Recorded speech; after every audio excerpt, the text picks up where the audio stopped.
Dalam sejarah Islam kita banyak melihat tentang kehidupan ulama dunia. Salah satu ulama Indonesia yaitu Haji Abdul Malik Karim Amrullah atau disebut dengan Buya Hamka. Nama lengkap beliau Abdul Malik Karim Amrullah atau Buya Hamka.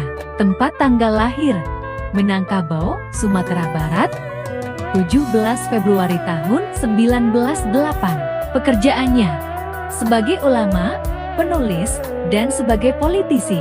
Tempat beliau wafat Jakarta, 24 Juli tahun 1981. Kemudian Buya Hamka berasal dari keluarga ulama. Ayahnya adalah Abdul Karim Amrullah atau biasa dipanggil Haji Rasul, pembaru Islam di Minangkabau. Kehidupan pribadi Hamka dididik penuh dalam ajaran Islam karena ayahnya seorang ulama di tanah Minangkabau, sementara ibunya berlatar dari keluarga seniman. Haji Abdul Malik Karim Amrullah atau Buya Hamka adalah seorang tokoh pelopor dari gerakan Islam kaum muda di Minangkabau yang memulai gerakannya pada tahun 1906 usai pulang dari Makkah. Kemudian Buya Hamka dikenal sebagai Ketua Majelis Ulama Indonesia yang pertama, sebagai tokoh masyumi dan sebagai ulama Muhammadiyah. Di bawah kepemimpinannya Majelis Ulama Indonesia berkembang menjadi lembaga yang mandiri dan berani melawan arus. Kemudian beliau mengundurkan diri pada tahun 1981 karena berbeda pendapat dengan pemerintah. Buya Hamka adalah seorang tokoh terkenal di Indonesia yang memiliki sejarah yang panjang dan berpengaruh.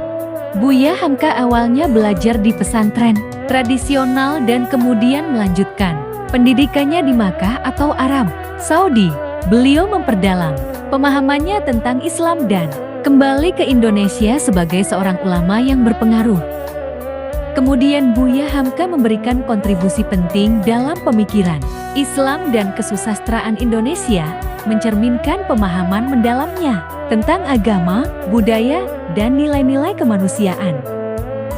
Beliau berjuang untuk mempromosikan pendidikan Islam yang berkualitas dan mendukung kemerdekaan Indonesia. Seperti melalui tulisan-tulisannya, termasuk tafsir, Al-Quran, novel, dan buku tentang Islam. Buya Hamka berusaha untuk membawa perubahan positif dalam masyarakat dan memajukan pemikiran Islam di Indonesia.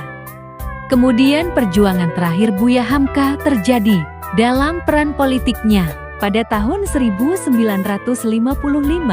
ia terpilih sebagai anggota konstituante, badan yang bertugas merumuskan Undang-Undang Dasar Indonesia yang baru.